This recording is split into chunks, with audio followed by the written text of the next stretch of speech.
Coucou les moms! Aujourd'hui, j'avais envie de vous faire un petit concept vraiment plus concret de pourquoi on choisit un suivi avec une sage-femme. Oui, vous connaissez en fait mon opinion sur le fait que je voulais vraiment un univers différent de mon univers médical que j'avais connu pour ma première grossesse, mais encore, pourquoi je choisissais un suivi sage-femme? Qu'est-ce que ça l'entraînait? On veut en savoir plus parce que plusieurs femmes ignorent complètement tout du suivi sage-femme et même des mamans l'ignorent. Moi-même, j'en savais pas beaucoup à ma première grossesse. J'avais tenté de chercher de l'information, mais on dirait que je trouvais rien dans les médias qui, moi, m'intéressaient. En tout cas, je trouvais rien de concret, de témoignage, de vraiment quelqu'un qui allait me dire concrètement pourquoi elle avait choisi une sage-femme, puis qu'est-ce qu'il y avait comme avantage lié à ça. Donc, je me suis dit, bon, aujourd'hui, on va faire la vidéo parce que non seulement je peux vous en parler en le vivant, mais je peux vous donner mon opinion sur certains points. C'est pas mal tous des points avec lesquels je suis d'accord. Donc, on va se lancer là-dedans. Je vais commencer avec un point qu'on peut-être prendrait pour acquis, mais qui, moi, a vraiment fait un gros changement. J'en ai déjà parlé sur TikTok. Je pense aussi que j'en ai parlé ici aussi, du fait que, pour moi, la relation avec le corps et le poids a vraiment été un énorme challenge pour moi à ma première grossesse. Puis le fait de devoir me peser à chaque rendez-vous et de me faire un peu juger sur ma prise de poids, est-ce qu'elle est correcte, est-ce que ça suit bien sa courbe, etc., c'était un gros stress pour moi et je pense que ça l'a vraiment beaucoup brimé ma relation avec la grossesse. On se souvient qu'à ma première grossesse, je disais non-stop que je détestais être enceinte, mais je pense que ça a eu un gros impact parce que présentement, même si je me force à ne pas le dire, j'ai quand même une autre perspective de la grossesse et maintenant j'ai une bien meilleure relation avec mon corps, mon poids et je pense que ça part vraiment du fait que avec mon suivi de sage-femme, je ne suis pas obligée et elles me l'ont dit en début de suivi, je ne suis pas obligée de prendre mon poids à chaque rendez-vous. Je peux le faire si ça m'enchante. Ça m'enchante pas pantoute. Donc, je connaissais mon poids au début, avant d'être enceinte, même au début de ma grossesse, puis elle m'encourage à le prendre à la fin, mais elle ne m'oblige pas à le faire, juste pour qu'on voit en fait qu'elle a quelque chose à quoi se fier. Mais pendant les 9 mois, pendant tous les rendez-vous, pendant tous les enjeux qu'on vit, j'ai pas besoin de me rajouter ça sur mes épaules, puis ça, c'est vraiment, là, c'est quelque chose que d'ailleurs, si vous avez un suivi médical, ils ne sont pas non plus obligés de faire, mais on dirait qu'on a quand même la pression plus dans un milieu médical de devoir faire les choses qui sont comme dans leur protocole et dans leur to-do list par patiente, on dirait. Donc, moi, je me sentais obligée de le faire. C'était en fait j'arrivais à mon suivi, puis c'était ça, là, c'était la première étape avant même de dire bonjour, versus là, ça me crée un toute autre ambiance. Fait que si vous êtes comme moi, puis c'est un enjeu important pour vous, ben sachez que peu importe votre milieu, vous avez le choix. C'est juste que dans le milieu sage-femme, on nous dit et on nous répète tellement souvent, c'est pas juste un choix, c'est ton choix. Tu peux faire ça, et il y a vraiment pas de pression, il y a pas de jugement non plus qu'on ressent, ou en tout cas que moi je ressentais quand j'étais suivie niveau médical. Ce qui m'amène à mon deuxième point qui est tout est un choix, non seulement un choix, mais ton choix. Donc, moi, peu importe ce qui est en jeu présentement, est-ce que c'est un test, est-ce que c'est une prise de sang, est-ce que c'est une analyse, est-ce que c'est juste de vérifier ma hauteur utérine, tout est un choix, je peux tout refuser et on me le dit à chaque étape.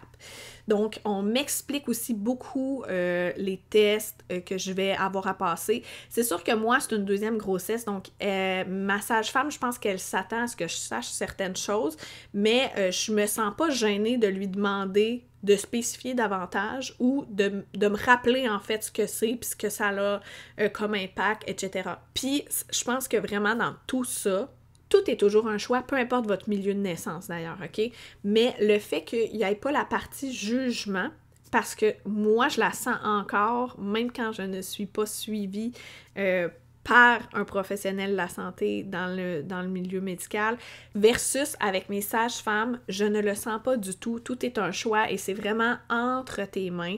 Elles ont tellement de connaissances parce que moi, je me souviens avoir posé des questions à mon médecin quand j'étais enceinte de Mathéo, qu'elle n'avait pas su y répondre ou qu'elle m'avait carrément dit de faire mes recherches par moi-même versus avec ma sage-femme que non seulement elle me donne l'information, elle me donne une information qui est toujours récente, toujours selon les études les plus récentes, et en plus, il n'y a vraiment pas de jugement derrière tout ça, donc honnêtement, pour moi, ça, c'est un game changer.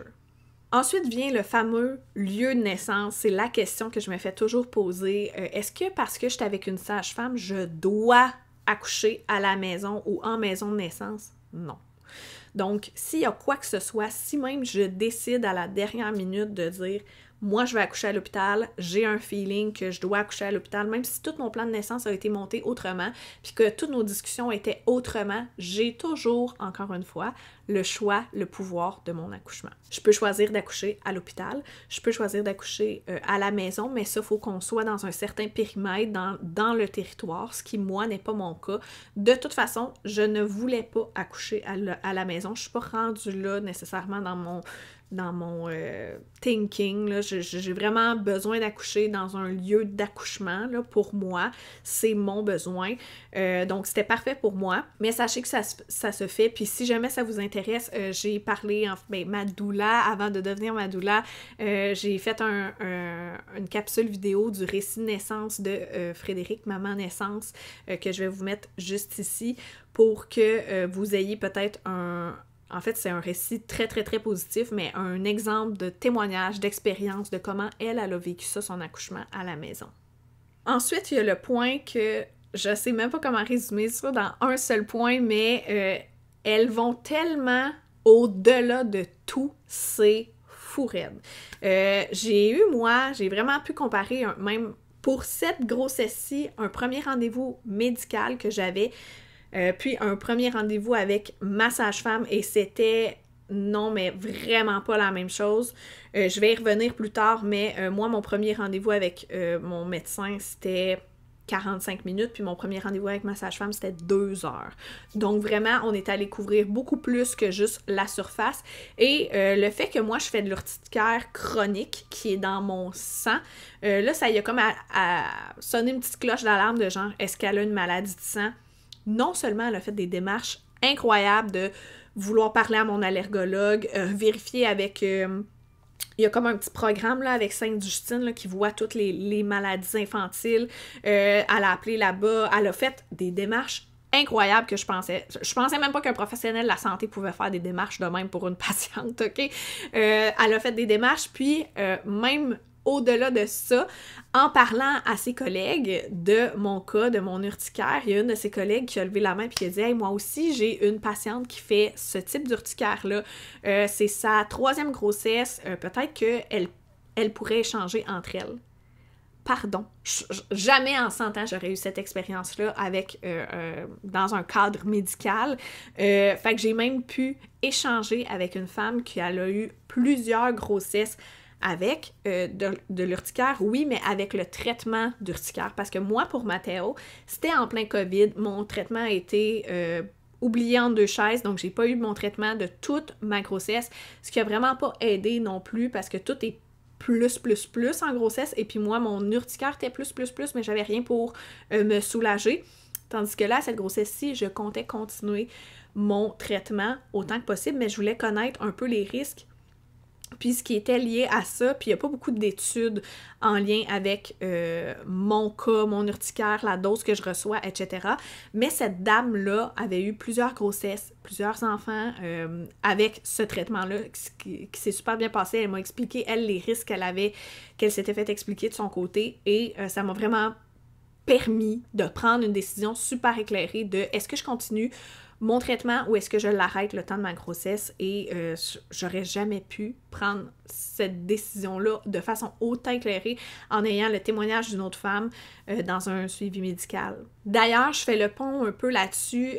Dès qu'elles ont un doute, une crainte, je suis pas sûre, elles travaillent de collaboration là, avec les gynécologues de leur région. Donc, elles nous réfèrent tout de suite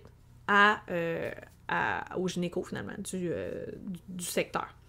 Donc, moi, c'était mon cas. J'avais même mon rendez-vous avec une gynécologue, mais finalement, j'ai pu le canceller parce que, justement, elle a pu parler à ses collègues. Moi, j'ai pu parler à la femme. Elle a eu tellement de réponses et tellement de réponses positives. Elle savait qu'elle pouvait, sans l'ombre d'un doute, sans crainte, sans risque, me suivre. Si elle avait eu une crainte, un doute, un risque, elle m'aurait demandé de vérifier avec une gynécologue d'abord et avant tout, et sinon, elle m'aurait dit, tu vas devoir retourner avec un médecin pour ta grossesse. Elles ne prennent vraiment pas de risques, elles savent où est leur limite, elles la respectent, puis honnêtement, là, elles niaisent pas avec ça, là. C'est juste, elles font vraiment des pieds et des mains pour nous, puis quand elles sentent qu'elles ne peuvent pas nous aider, elles nous réfèrent, tout simplement. Un autre point qui revient souvent et avec lequel je suis 100% d'accord, c'est que ce sont des experts en physiologie. Fait que oui, ça se peut que je doive avoir un stripping, un décollement des membranes, ça se peut que je doive me déclencher, mais on va toujours aller vers l'approche naturelle avant d'aller vers l'approche pharmacologique, finalement. Donc, moi, il y a beaucoup de choses que je veux pas me faire déclencher, je veux pas me faire provoquer, mais il y a des moyens plus naturels de me provoquer, par exemple, de tirer mon lait, après ça, d'aller marcher un pied sur le trottoir puis un pied par terre, là, dans la rue, un peu emballant, d'avoir des relations, etc. Bref, ils ont vraiment beaucoup de trucs naturels pour arriver au même résultat, sinon de façon encore plus naturel, mieux, parce que ton corps sait comment répondre à ces déclenchements-là. Il sait comment accoucher. T'as un corps de femme, il est fait pour ça. Donc, il sait quoi faire, il sait quelles hormones produire, puis j'ai l'impression que la cascade d'intervention vient briser ça versus la cascade naturelle, à mon sens, vient au contraire bonifier ça. Donc, pour moi, c'est vraiment quelque chose qui me déstresse carrément de savoir qu'elles sont expertes dans les façons naturelles de faire. Puis, dans tout le côté physiologique, moi, j'ai accouché de mon garçon couché, qui est la pire façon d'accoucher. Tu sais, c'est la façon très, très médicale. C'est comme ça que j'ai donné naissance, sans savoir que c'était la façon la plus dangereuse de donner naissance. Là, elles vont pouvoir m'aider à trouver des positions aussi qui vont m'être confortables, parce que je me souviens, encore une fois, je trouve ça merveilleux de pouvoir vous comparer deux grossesses, parce que pour moi, c'est ça qui fait que le choix est si clair. Pour mon accouchement, je n'avais préparé que le ballon. Je m'étais dit, je vais faire cet exercice-là sur le ballon. Turns out que j'étais incapable de m'asseoir sur le ballon, donc le ballon m'a vraiment pas été utile.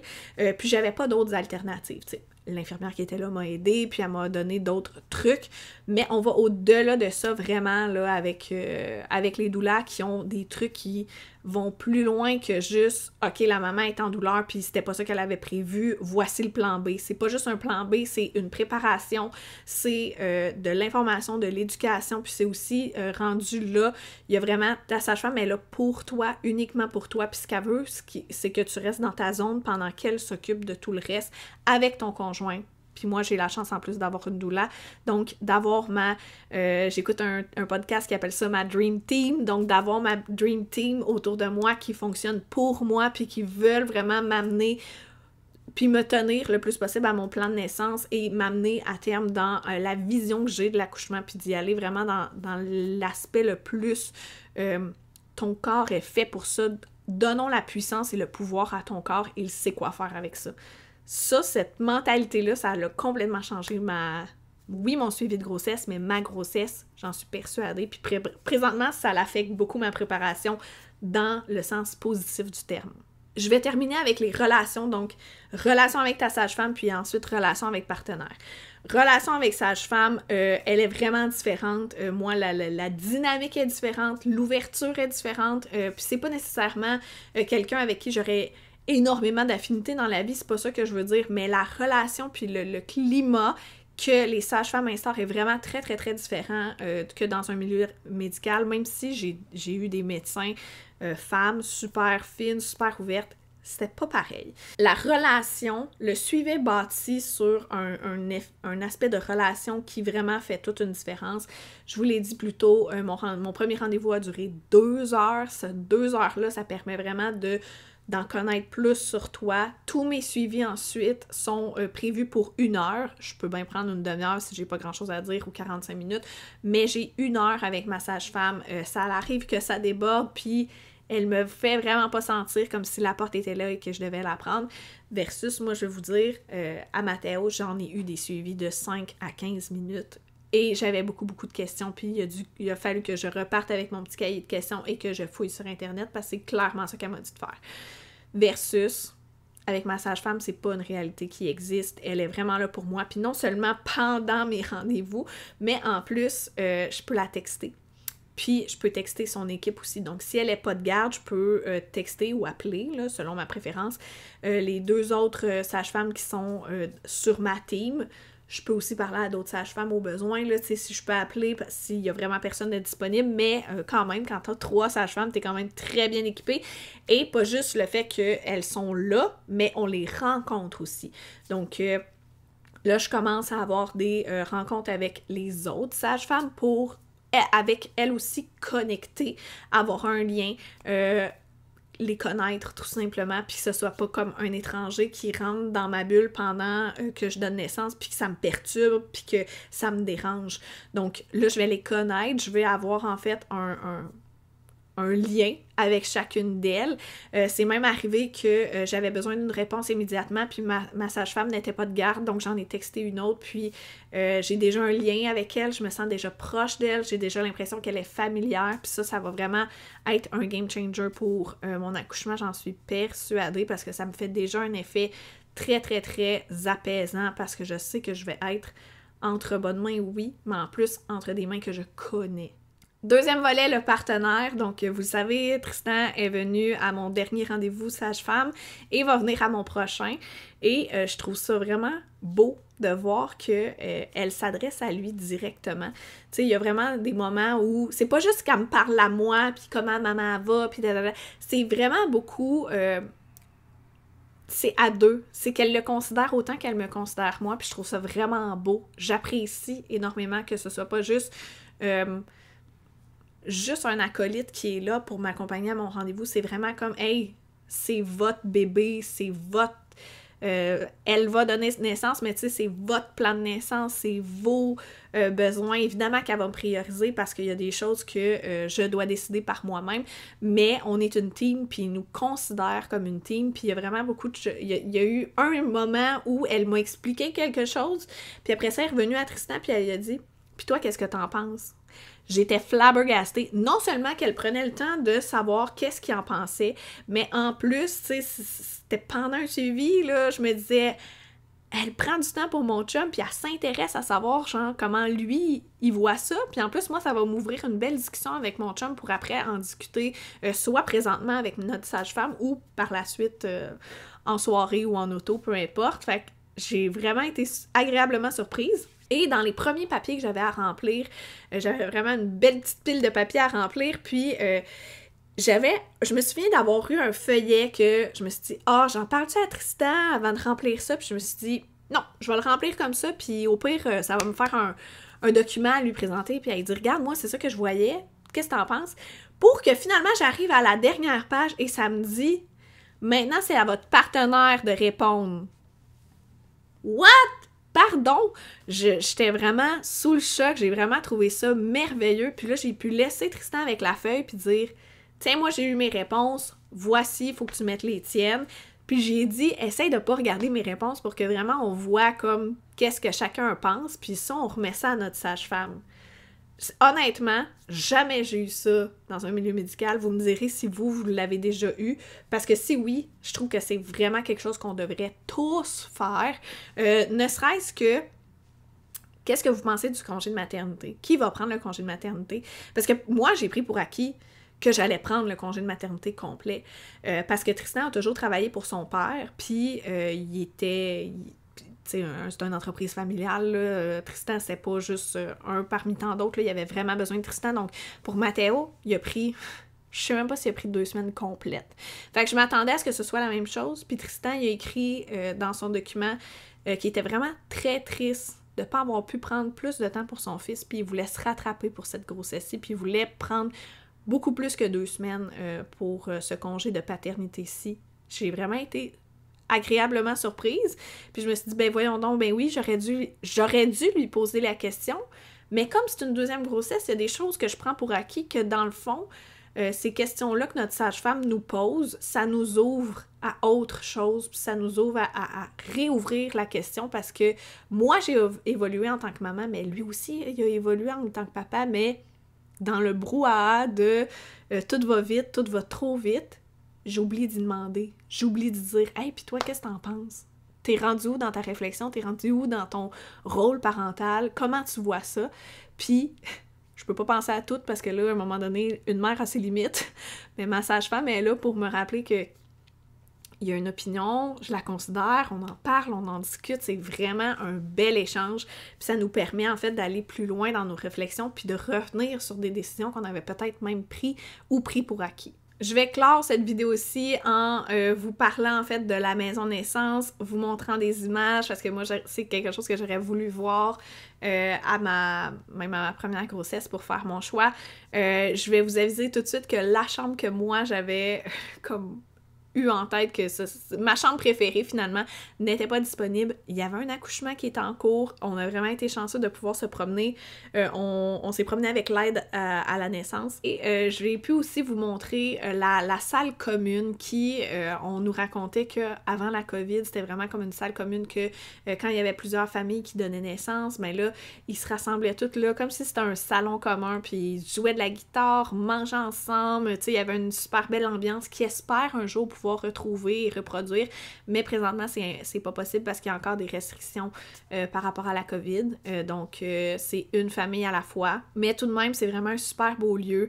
Il y a un petit berceau pour qu'on puisse déposer bébé. Il y a toujours la guitare, donc Tristan va pouvoir me jouer des petits morceaux de guitare si j'en ai envie. Dans le frigo, là, il y a plein de repas. Il y a des options sans lactose et sans gluten. Moi, je suis aux anges, je capote. C'est tout cuisiné maison par les aides à la naissance. Je capote. Honnêtement, là, je pourrais pas être plus en amour avec les maisons de naissance. Je trouve que c'est ce que chaque femme, chaque famille mérite.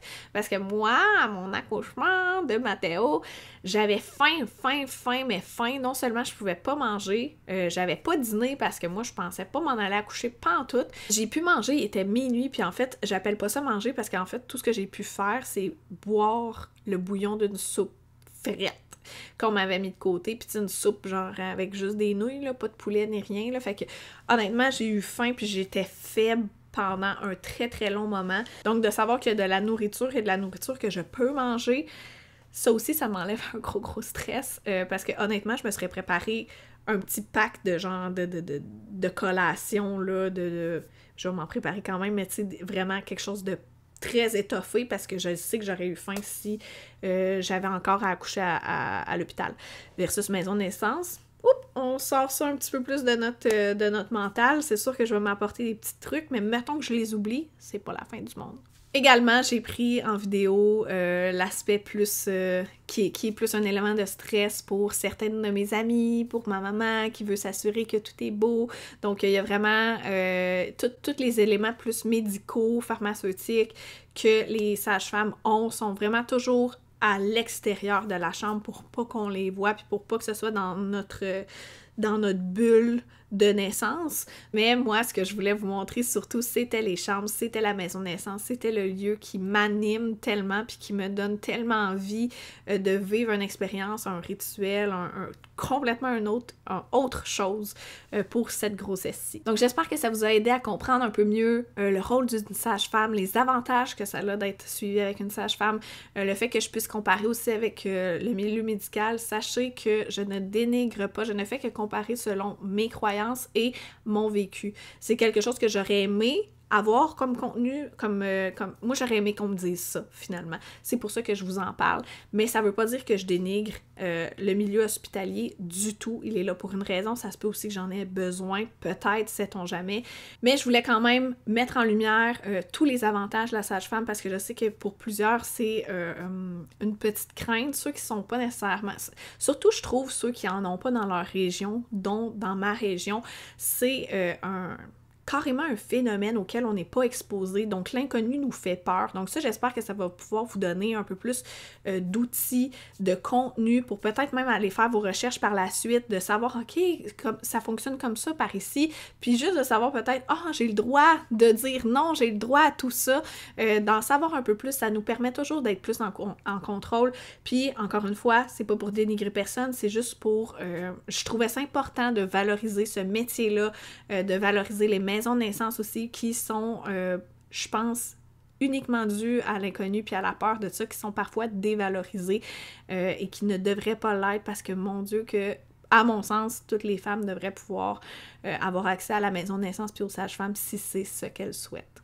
Si vous avez des questions plus précises, n'hésitez pas à les poser dans les commentaires, ça me fait toujours plaisir de vous lire et d'échanger avec vous. Puis sinon, on se dit à la semaine prochaine pour une nouvelle vidéo.